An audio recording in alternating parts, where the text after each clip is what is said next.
Salut et bienvenue dans ce nouveau résumé de film intitulé Stillwater. Le film s'ouvre sur Bill Baker, un travailleur de plateforme pétrolière licencié de Stillwater, Oklahoma.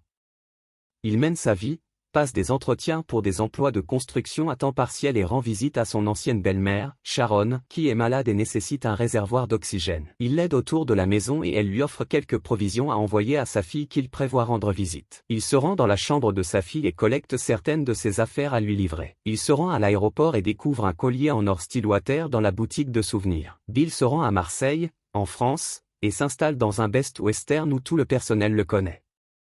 Il est sûrement un client régulier. Il essaie de dormir, mais la musique de la chambre voisine l'empêche. Il va sur le balcon et demande à la femme à côté de baisser la musique, mais elle lui dit qu'elle ne parle pas anglais. Bill prépare un colis de soins et se rend à la prison pour rendre visite. Le livre de bord montre qu'il a effectué plusieurs visites à cet endroit. Il attend patiemment la permission de voir enfin sa fille, Allison, qui fait face à une condamnation pour meurtre. Allison a étudié à l'étranger et lorsqu'elle a été retrouvée avec son partenaire Lena, elle a été inculpée dans une affaire très médiatisée. Malgré la conviction des médias de la culpabilité d'Allison, elle et Bill ont toujours maintenu leur innocence. Allison est en prison depuis des années avec encore plus d'années à purger. Allison remet à Bill une lettre à remettre à son avocat, en soulignant son importance. Il se rend chez l'avocat, mais elle est indisponible, alors il refuse de laisser la lettre pour elle, préférant revenir lorsqu'elle sera disponible pour s'assurer qu'elle puisse la lire. À l'hôtel, Bill remarque une petite fille, Maya, assise devant la porte de la chambre à côté de la sienne et suppose qu'elle est enfermée dehors. Il l'emmène à la réception pour obtenir une autre clé pour sa chambre. Plus tard, il rencontre l'avocate d'Allison, Madame Lirk, qui lit la lettre qu'Allison a écrite en français. Elle informe Bill qu'Allison a épuisé toutes les alternatives légales et qu'il ne devrait pas lui donner de faux espoirs. Elle dit qu'elle ne peut pas l'aider dans la situation. De retour à l'hôtel, Virginie, la voisine du balcon, approche Bill pour le remercier d'avoir aidé sa fille, Maya. Elle ajoute qu'elle parle bien anglais et s'excuse. Virginie dit qu'elle et Maya séjournent à l'hôtel pendant quelques jours car elle déménage et que leur nouvel appartement n'est pas encore prêt. Elle informe Bill que si elle peut faire quelque chose pour lui, il doit le lui faire savoir, et il lui demande de traduire la lettre d'Allison. En la lisant, Virginie réalise qui sont Bill et Allison. Selon la lettre, le professeur d'Allison lui a dit qu'un étudiant de son programme de sensibilisation a entendu quelqu'un se vanter d'avoir poignardé quelqu'un et de s'en être tiré.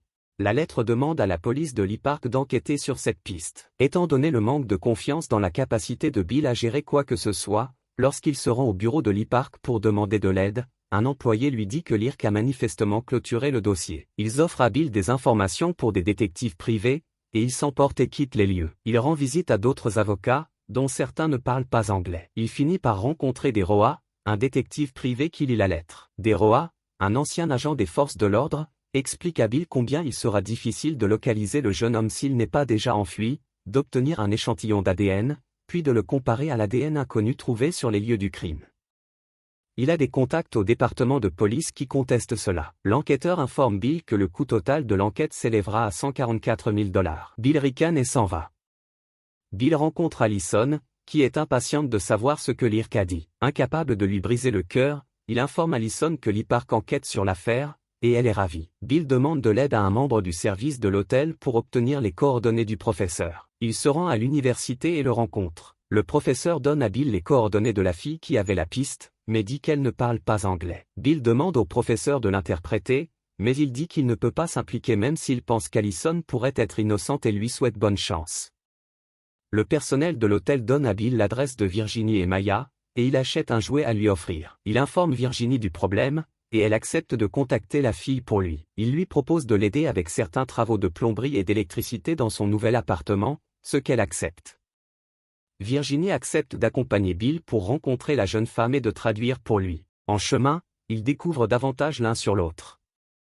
Virginie est une actrice qui a peu de contact avec le père de Maya, une liaison à distance. Bill informe Virginie que la mère d'Allison s'est suicidée et qu'elle a grandi avec sa grand-mère pendant que Bill travaillait sur des plateformes pétrolières.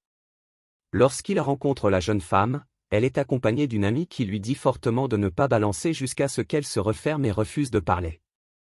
Bill tente de la presser, mais Virginie le décourage alors que la situation devient tendue. Virginie montre à Bill le voisinage où vit la jeune femme, mais ajoute qu'il est peu probable qu'elle lui parle parce qu'il est un étranger. Pendant ce temps, Allison dit à Bill que lors d'une audience avec le juge concernant sa libération conditionnelle potentielle un jour par mois, elle a rencontré quelqu'un du bureau de Lee Park qui semblait confus par son explication, exprimant son scepticisme quant à savoir si son père avait réellement livré la lettre à Lirk. Mais Bill dit qu'il s'en occupera. Virginie copie des images de la fête où la jeune femme a entendu la confession au cas où Hakim se trouverait quelque part. Elle presse Bill à les montrer à Allison pour qu'elle puisse l'identifier, mais il refuse car il ne veut pas qu'Allison sache que Lirk ne travaille pas sur l'affaire. Virginie est perplexe, mais lui demande si quelqu'un d'autre sait à quoi ressemble Hakim.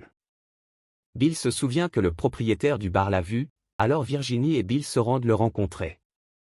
Lorsque le propriétaire du bar voit des photos des enfants qui sont en grande partie des immigrants moyen-orientaux, il les compare à des Mexicains en Amérique et menace de mentir en affirmant que n'importe lequel d'entre eux pourrait être coupable d'un crime. Virginie sort horrifiée par ses préjugés et refuse de lui parler à nouveau. Les deux se disputent, elle se demandant pourquoi Bill n'est pas furieux et lui expliquant que son travail est de libérer sa fille de prison. Virginie lui dit qu'elle a terminé de l'aider et s'en va, en colère. Pendant ce temps, Sharon contacte Bill pour lui demander combien va coûter Lee Park maintenant. Elle dit avoir parlé à Allison qui a prétendu l'avoir engagée à nouveau. Les réponses de Bill n'ont aucun sens, alors elle déclare qu'elle appellera Lee Park malgré les appels de Bill pour le lui interdire. Manquant de temps, Bill se rend à la prison et voit Allison qui est perplexe, en colère et a appris la vérité. Il lui dit seulement de regarder les images pour voir si elle peut repérer Hakim. Finalement, elle le reconnaît. Bill prend les images et rend visite au projet lui-même pour poser des questions et montrer la photo d'Hakim.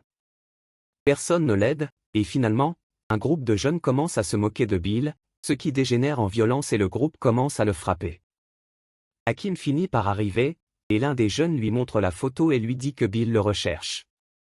Dans la scène suivante, Virginie se rend à l'hôpital pour voir Bill qui se remet et dit avoir donné ses seules coordonnées au médecin. Il se rapproche d'Allison et lui révèle la vérité, Lirk a refusé d'aider, alors il a agi de son propre chef, ce qui a réussi à localiser Hakim. Allison, en colère, lui demande pourquoi il n'a pas pris la photo et fait un rapport à la police. Hakim est maintenant parti, et elle ne peut croire qu'il ait encore gâché sa chance. Elle lui dit qu'elle ne veut plus lui parler ni le voir. 4 mois plus tard, Bill est toujours en France, travaillant dans la construction. Il vit avec Virginie et paie le loyer. Il vient chercher Maya à l'école et passe beaucoup de temps avec elle. Elle l'aide dans le sous-sol alors qu'il fait des réparations. Virginie sort informellement avec un directeur de théâtre local. Pendant ce temps, Lirk appelle Bill pour lui faire savoir qu'Allison a reçu l'autorisation d'un jour de libération conditionnelle par mois. Sans personne d'autre pour s'occuper d'elle, Bill signe le formulaire et accepte de la surveiller. Il demande à Virginie s'il est acceptable qu'Allison lui rende visite, et elle lui assure que c'est le jour de la libération conditionnelle. Bill récupère Allison dans sa voiture de construction, lui explique que cela vient de son nouvel emploi, mais elle prétend ne pas avoir lu ses lettres. Il l'emmène acheter des fleurs, puis se rend sur la tombe de Lena où Allison les dépose. Ils se rendent à un endroit calme près de l'eau, et Allison dit à Bill à quel point elle aimait Lena. Mais quand elle a laissé Lena emménager avec elle, celle-ci a commencé à voir d'autres personnes, et elle s'est sentie tellement exploitée, mais elle veut juste revoir Lena. Ils arrivent à l'appartement où Virginie prépare le dîner pour eux. Allison leur demande à table s'ils dorment ensemble, ce qui embarrasse Bill.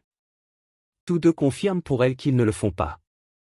Après que Bill et Maya aient joué pendant qu'Allison discute avec Virginie, elle prétend que Bill a l'air heureux, mais plus tard, elle presse Virginie d'être prudente en lui racontant une histoire sur la façon dont Bill a jeté toutes les affaires de sa mère parce qu'il n'avait pas payé le loyer de l'unité de stockage.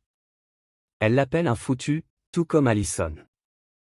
Lorsque Bill ramène Allison à la prison, elle l'embrasse et exprime sa joie pour lui.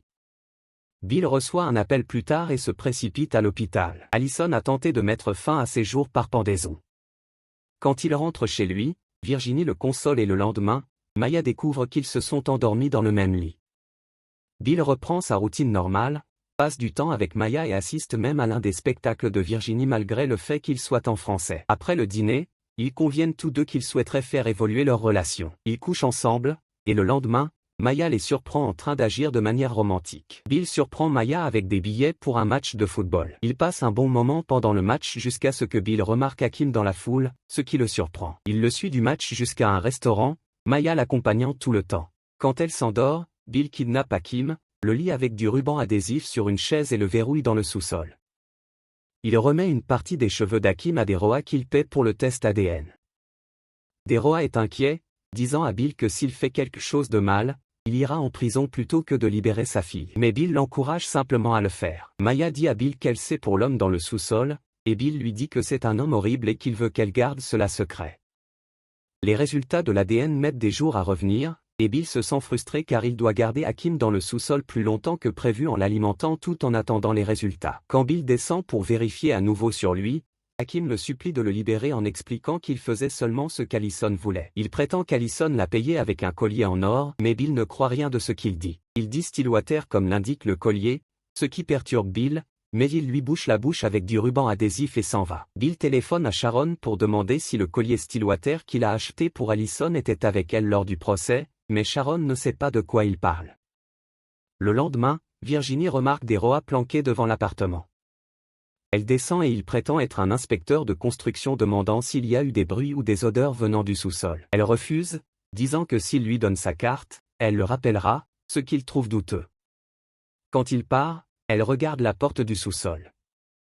Bill ramène Maya de l'école et elle se demande s'il va tuer le mauvais gars. Perplexe, il lui assure qu'il ne ferait jamais de mal à elle ou à sa mère. Lors de leur retour à l'appartement, la police les entoure rapidement, arrêtant Maya et forçant Bill à ouvrir le sous-sol. Ils descendent, s'attendant à l'arrestation de Bill, pour ne trouver personne là-dedans. La police interroge Bill, Virginie et Maya dans leur appartement. Le détective principal demande à Maya quand elle est allée pour la dernière fois au sous-sol et elle ment en disant « hier ». Il la met en garde contre le mensonge et menace d'arrêter Bill, mais Maya répète l'affirmation d'hier et les flics partent. Virginie, qui a laissé Hakim s'échapper, convoque Maya dans sa chambre et exige une explication. Bill confirme ce qui s'est passé et lorsqu'il dit à Virginie qu'il a vu Hakim pendant le match, elle lui dit de partir. Il lui dit qu'il n'a jamais eu l'intention de les impliquer. Il va dire au revoir à Maya, mais elle ne lui parle pas. Il fait ses valises et se prépare à partir, mais Virginie envoie Maya et lui dit de dire au revoir à Bill. Bill retourne au Best Western et Lee Park l'invite à une réunion. Elle dit que l'ADN a été trouvé, qui correspond à la fois à l'échantillon du crime et à un autre cambriolage. Elle souligne que c'est extrêmement bon pour Allison. Allison reçoit son décharge et obtient un tatouage au poignet avec le nom de Lena. Il retourne à Stillwater, où la ville célèbre son acquittement et son retour. Après la célébration, Bill demande à Allison si elle se souvient du bijou qu'il lui a donné à l'aéroport. Elle fond en larmes et révèle la vérité, elle l'a donné à Hakim, mais elle voulait seulement qu'il sorte Lena de son appartement. Elle ne s'attendait pas à ce que cela se passe comme ça. Elle sanglote et lui demande s'il la déteste. Il lui assure qu'il ne pourrait jamais la détester. Elle est sa fille. Alors qu'il se repose sur le porche, Allison commente à quel point tout semble pareil. Elle demande s'il est d'accord, et il répond que non, tout lui semble totalement différent maintenant.